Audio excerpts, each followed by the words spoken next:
ሰላም ሰላም እንዴት ናችሁ? ደህና ናችሁ ወይ? ጸጊ ነኝ። ዛሬ ደግሞ በድጋሚ ተመልሼ መጥቻለሁ።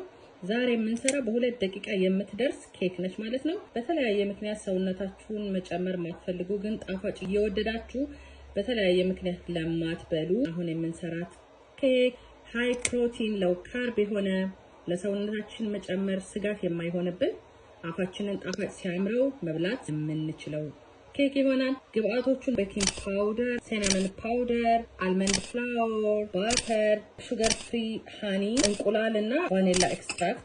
ይሄ በጎን ያደረኩት ደግሞ እንደ ሰው ፍላጎት በጣም ትንሽዬ ጣፋጭ እንዲኖረው ፈልጋለሁ ከተባለ በጣም ትንሽዬ ማድረግ ይቻላል ብራውን ሹገር። ስለዚህ ወደ አሰራሩ እንሄዳለን። እዚህ ጋር ምን አድርጋለሁኝ? 2 እንቁላል፣ ትንሽ ቫኒላ ኤክስትራክት አድርጋለሁኝ፣ ትንሽዬ ባተር አድርጋለሁ፣ አልመንድ ዱቄት እጨምራለሁ፣ ስኳር የሌለው ማር ትንሽ እናደርጋለን፣ ቤኪንግ ፓውደር የተወሰነ እንዳደርጋለሁ።